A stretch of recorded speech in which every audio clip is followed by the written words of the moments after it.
Je vais vous parler non pas du comment, mais du pourquoi. Et pour commencer ceci, par 3 secondes de silence par rapport à quelques-unes des 100 000 personnes qui vont décéder aujourd'hui des suites de maladies liées au vieillissement.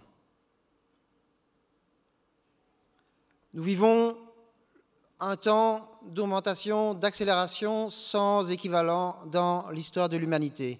Alors ça comprend de nombreux aspects. Je vais commencer donc par quelques éléments de contexte que vous connaissez probablement déjà.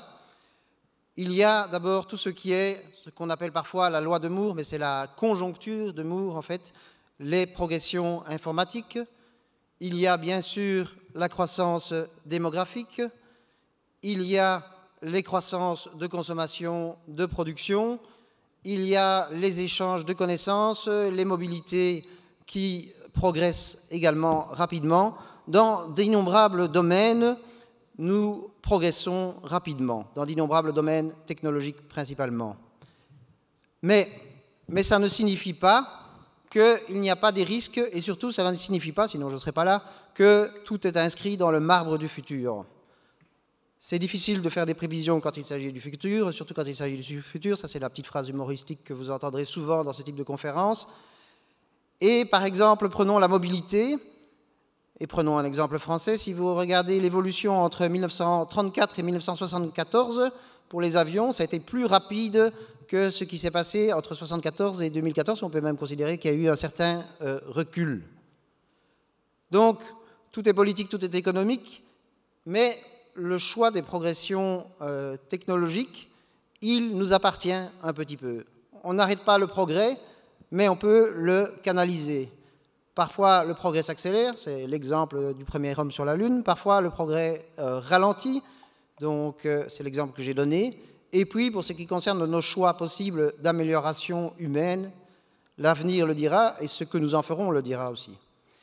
Donc, nous vivons le temps des augmentations et des améliorations envisageables, notamment pour l'être humain, pour lequel on peut imaginer plus fort, plus intelligent, plus moral, plus longtemps.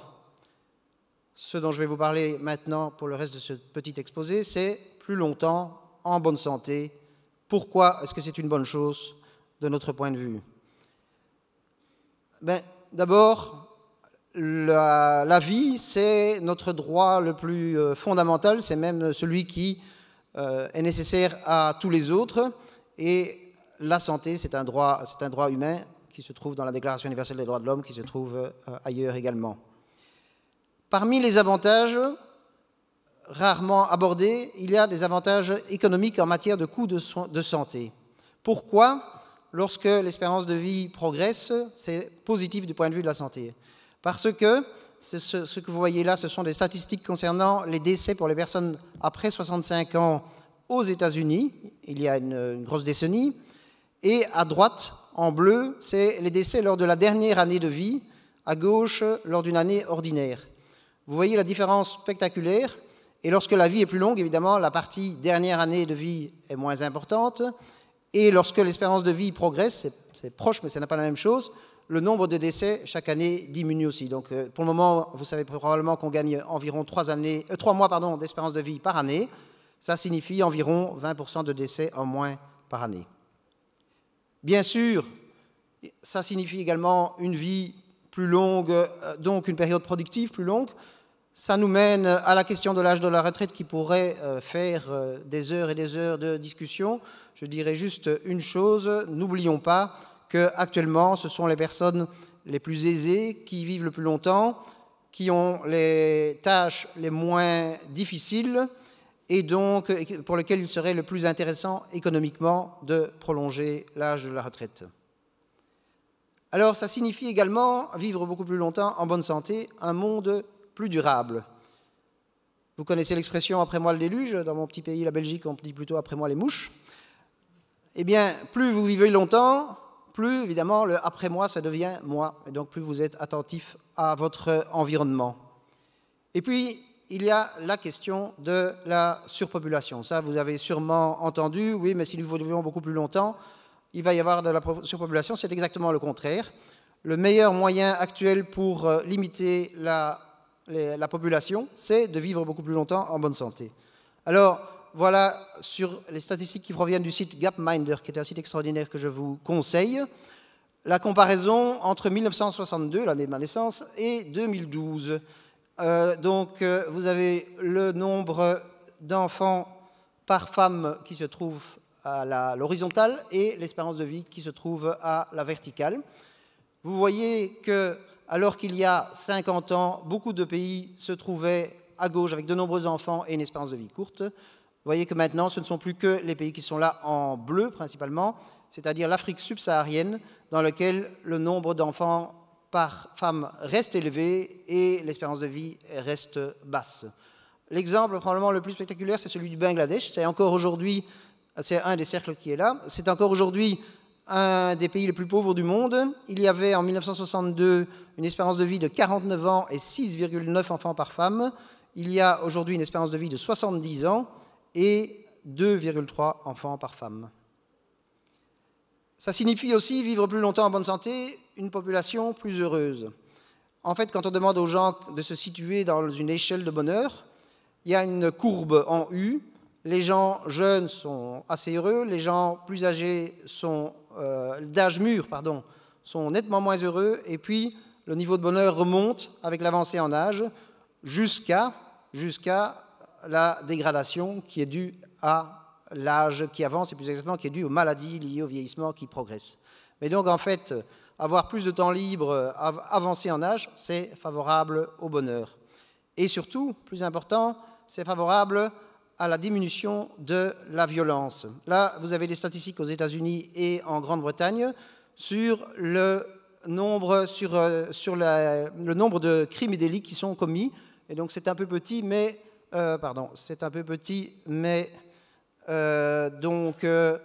en fait, les chiffres qui sont en bas ici et les chiffres qui sont là, vous voyez qu'à 50 ans, c'est déjà un taux de crimes et délits, particulièrement crimes et délits violents, qui a fortement diminué. Et donc, ça n'est pas, moi j'ai 52 ans, donc ça n'est pas que je ne suis plus capable de commettre de la violence, c'est que le passage du temps dans la société permet de la diminuer considérablement. Alors donc, finalement, nous sommes, je pense, la plupart ici, en faveur de plus d'égalité entre hommes et femmes.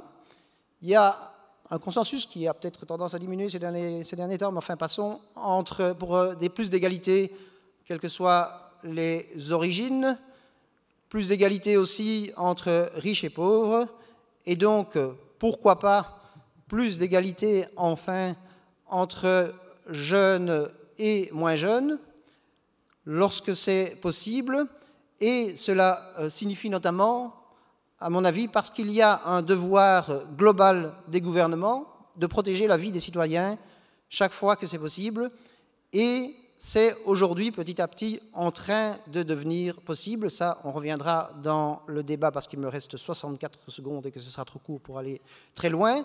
Mais ce que je voudrais dire en terminant cette introduction, c'est aussi, c'est souhaitable particulièrement de lutter contre les maladies qui sont liées au vieillissement, parce que 1 euro, 1 dollar, 1 yuan qui est investi dans ce domaine-là, c'est de l'argent qui est potentiellement utile à l'ensemble de la population humaine. C'est potentiellement utile à 7 milliards de personnes, tandis que quand vous faites des investissements, par exemple pour les personnes âgées en ce qui concerne l'adaptation des immeubles, etc., tout ça est extrêmement utile ici et maintenant, mais ça n'est pas utile pour l'ensemble de la population, donc il faut le faire, mais c'est moins prioritaire que tout ce qui est lutte contre les maladies liées au vieillissement. Voici, j'espère qu'on aura du temps pour des questions, mais si vous n'avez pas de temps pour les questions, vous avez quand même le temps pour les questions. Vous pouvez les envoyer par courriel, et donc je m'engage à répondre à 98,7% de ces questions jusqu'au 6 juin 2114 inclus. Merci.